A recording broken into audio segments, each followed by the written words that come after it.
Hello and welcome to Kain and Company here on the CBT Automotive Network. Today I'm joined by John Malishenko, the Chief Operating Officer of the Germain Motor Company that's based in Columbus, Ohio with stores in Michigan and Florida.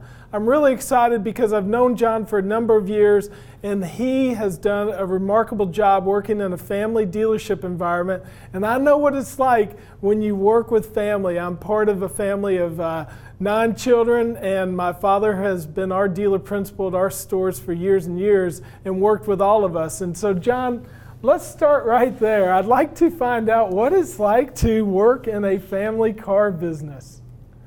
You know, you mentioned, obviously you know, but it's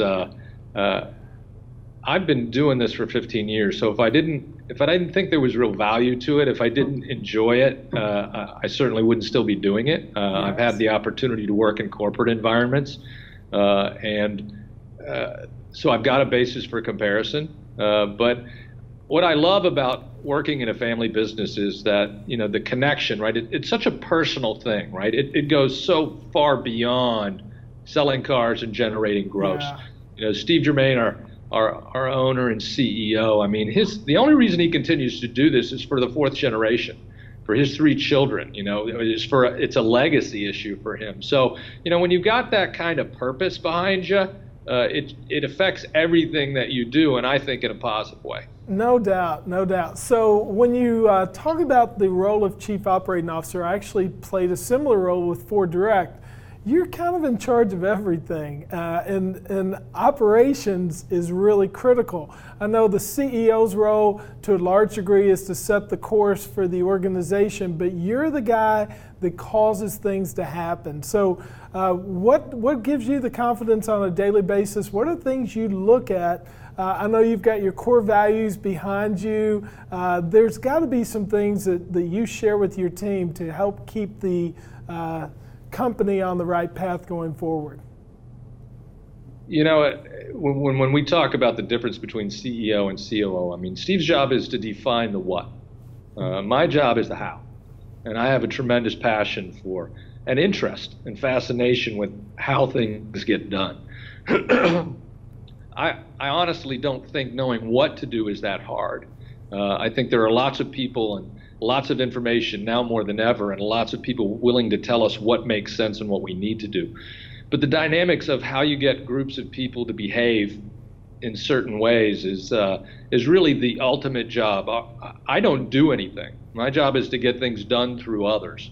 So thinking organizationally about not only how we have a strategy for the organization, but how we teach our leaders, you know, how to autonomously run their own environments. We're big believers in autonomy. So it's really organizational behavior and organizational development. We happen to be in the car business, but you know, it's at the end of the day, I think that's what my role as COO is to Steve defines our purpose and what we stand for, and my job is to develop and create a team and an organization that's well aligned to that, and that continues to get better each day.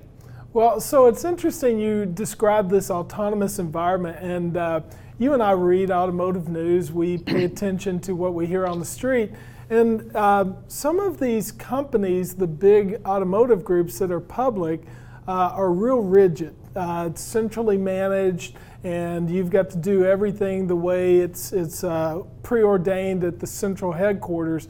Whereas I've watched you all, and you have sat there and said, I'd like them to do this. I'm going to lay this out, but ultimately it comes down to what they feel is right for their operation. Doesn't that drive you crazy sometimes?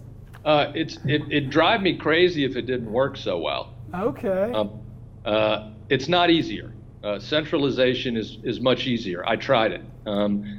Tell everybody, you know, what's good for one is good for all. But the analogy we use is, you know, you wouldn't give every team in the NFL the same playbook.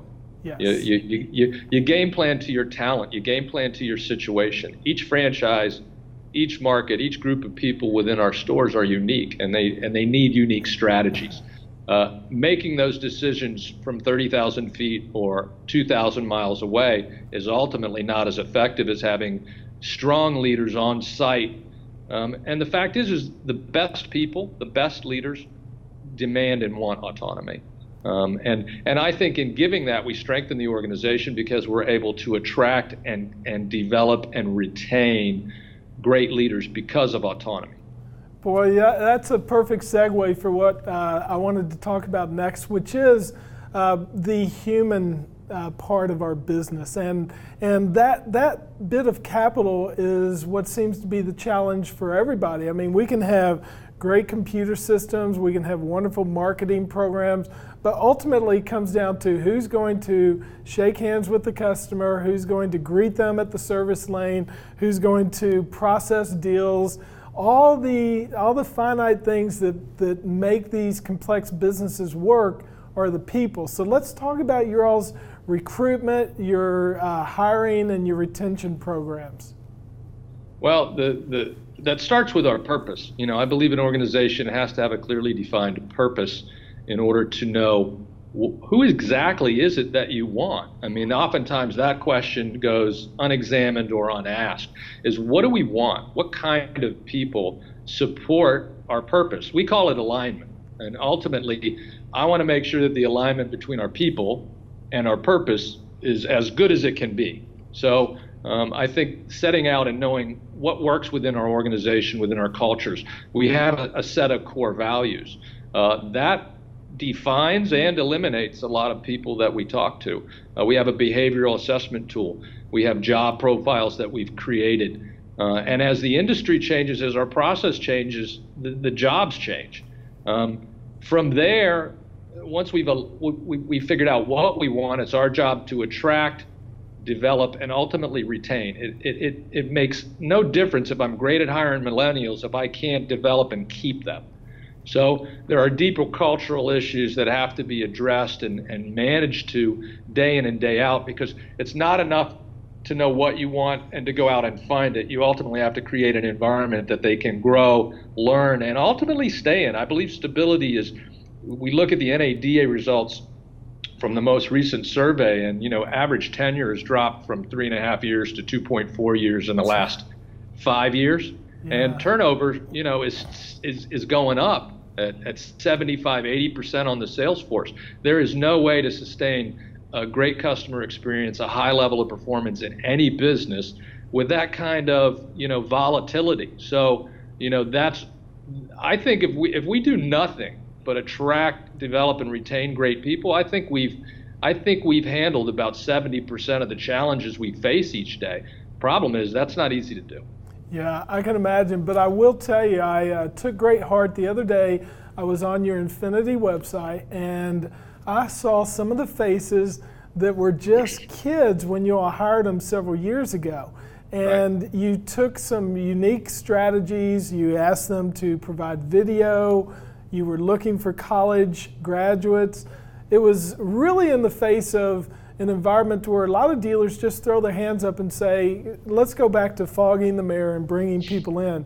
You all refused to do that. Yeah, Infinity's been our laboratory. As you know, it was a great opportunity to we're very committed and believe strongly that, digital retailing, online transactions, right? Oh, that's an inevitability. Yes. And the challenge is that, there's no doubt that's the direction the market is moving in, and we need to move in. But to retrofit that into our existing cultures is problematic, because we're changing the jobs, we're redefining everything, and I'm not sure that you can ultimately succeed at that mission with the existing cultures and structures and even people that we have. So we needed to start to familiarize ourselves with what kind of a culture, what kind of an environment, what kind of managers, what's the role of the manager when you hire those types of people. And I can tell you from our experience, it's very different. We're living in two worlds right now. We have a couple of stores that are, have moved further down that path, and others that still need to get started. But we're on our way, and we're learning every day. But Infinity is certainly at the forefront. Good for you all. Well, John, as I mentioned earlier, we're going to make this a two-part series because there's so many things I want to talk to you about. So we'll go ahead and conclude this show. I want to thank you very much for joining me. And don't go away. We'll be right back. And I want to turn back to our audience and say thank you very much for joining John and I today on the Kain and Company show here on the CBT Automotive Network. Join us again next week for part 2 of my interview with John Malishenko. Thanks for joining us.